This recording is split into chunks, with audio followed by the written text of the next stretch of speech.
ไม่สุงค่ะเมื่อในเป็นวันที่24เดือนธันวาคมที่1ปี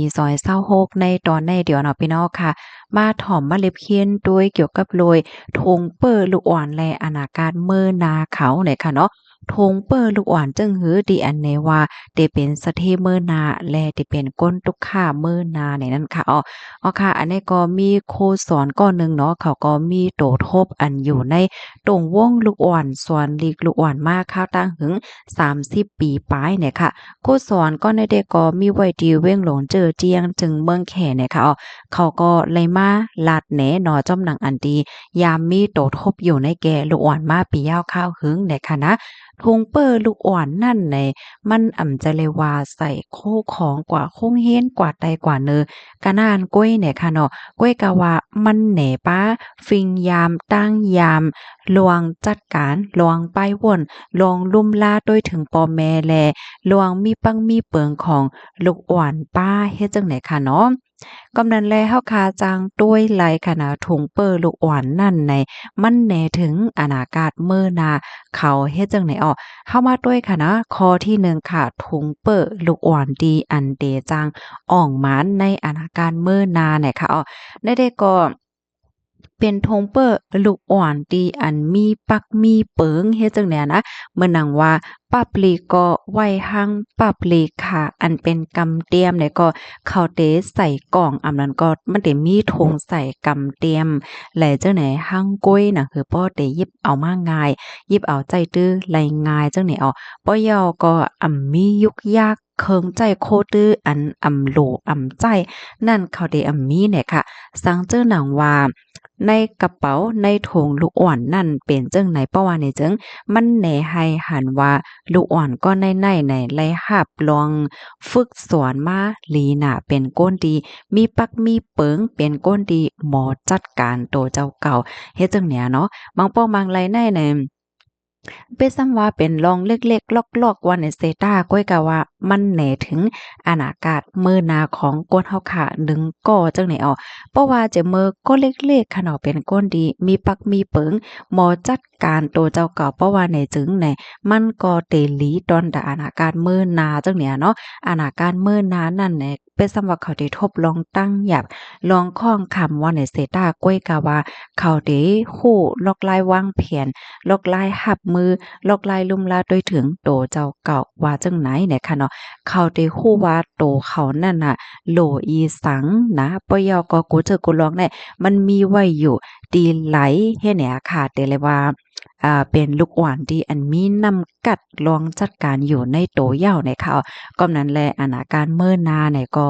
มันก็เตลีเฮ็ดจังเนี่ยเนาะก้นเฮาคาหนึ่งก็ในอาณากาศเตลีเพราะว่าจัดปานเตลีอันว่านั้น มันจะเลยว่าอยู่ที่กุศกรรมการอ่านก้อยเนี่ยค่ะก้อยกะว่ามันลุกมาตีฟิงตั้งยามลองอยู่ลองกินลองมีปักมีเปิง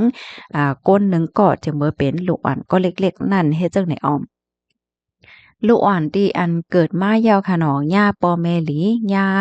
โอ้ยก็หลีอำนั้นย่าครูสอนสละสมาเตหลีเนี่ยก็สอนว่าเป็นก้นที่กามหลีก็ว่าไลให้ไหน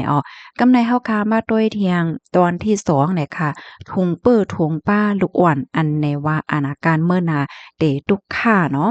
ก็เป็นถุงเป้อถุงป้าที่มีปักมีเปิงค่ะเนาะอีชังชิงก็หมดสะบ่เต็มก็เสียงหมดค่ะเนาะว่าได้เป็นป้าบแต้มป้าบเฮ็นป้าบปลิกว่ากำเตียมว่าอโลยเป็ดกูตีกูต้างกูเจ้ากูเจ๋งมีปักมีเปิงค่ะเนาะซัมปอสุกๆซักๆลงกว่าเสียงหมดเนี่ยค่ะเลอเซนนั่นเนี่ยก็มียุกยากค่ะเนาะเจเป็นปิดเป็นปอดอีหังก็มัวว่าสุกๆซักๆเก็บซัมบ่เต็มกว่าเสียงหมดเฮ็ดเนี่ยเนาะ อันใดก็มันแหน่ให้หันถึงว่าลูกอ่อนก็ในมีปักมีเปิงนั่นน่ะเนาะแปดกระป๋องกาเป็นเฮ็ดจังเนี่ยนะเหมือนจังหนังบางก้อในค่ะเนาะกำเตรียมกว่าแปดตีนั่นว่ากับแปดจอกนั่นว่ากำก็ลืมว่า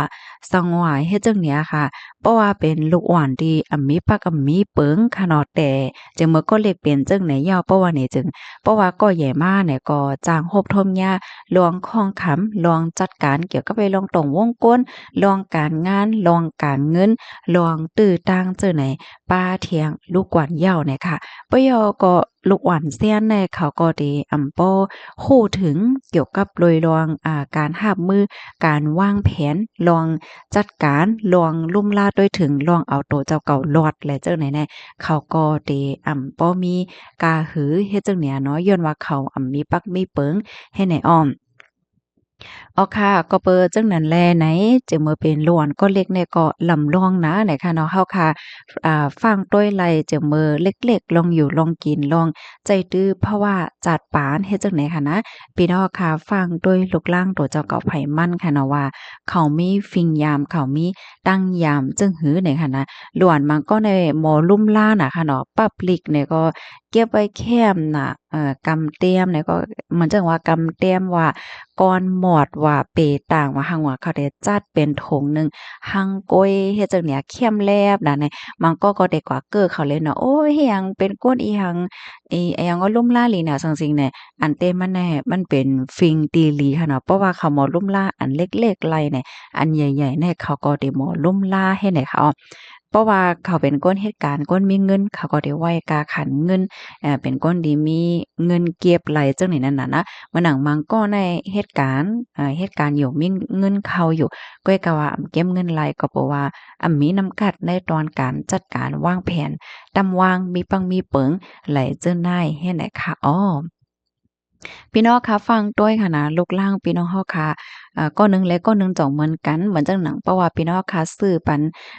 ของเล่นโคของเล่นเมี้ยวหนึ่งในหล้วนมันก็ในเขาได้หมอลุ่มล่าหมอเก็บซิมใจไรเป็น5 ปีเนี่ยเนาะก็น่ะหล้วนมันก็ในซื้อปันเหย้าก็หมอลุ่มล่าหมอด้วยถึงใจปี2 ปีก็กว่าเหย้าเฮ็ดจังเนี่ยค่ะอันนี้ก็มันแหน่ถึงลองฟิงตั้งยามลองการมีปักมีเปิงของ ลูกอ่อนอันว่านั่นยาวเฮ็ดจังได๋ค่ะเนาะอ๋อค่ะพี่น้องค่ะรับถอมยาวหันเตือนจังหือพวงไหนค่ะเนาะนั่นยาวค่ะเนาะอันเพราะว่าจัดปานก้นอาณากาศเมื่อนาติเป็นหืออันว่าได้มันจะเลยว่าเป็นย้อนเพราะว่ากุสู่กามกามลีกามให้กะนานก้อยเนี่ยค่ะเนาะมันลุกมาตีฟิงตั้งยามจะมือก็เลขป้าให้เนี่ยนะเหมือนจังหนังลูกอ่อนตีเมืองจับปานแน่ค่ะเนาะเฮาค่ะก็ได้ใกล้ๆแลยินค่ะนะว่าที่เป็นลงปองจึงว่าที่เป็นป้อแม่เนี่ยเปิ้นเนี่ยก็ได้ฝึกปันลูกอ่อนจะมือก็เลขๆค่ะเนาะ มาหนังว่าก็เล็กๆก็โหลดไหลหมอหักลองมดสายเป็ดยุกยักให้เป็นตีเป็นตั้งค่ะเนาะไปกว่าโรงเรียนว่าลองจัดการคนดงตั้งไว้ว่าสว่าจังได๋ให้แหน่เนาะข้อมูลตอนนี้ได้ก็ค่ะเลยปึงมาที่ห้องการข่าวโซฮาออกไว้นะคะอ๋อรับถอมยาวหันถึงจังหือก็ปันตั้งหันถึงบ้านไลเนี่ยค่ะเนาะหมอยทรงค่ะ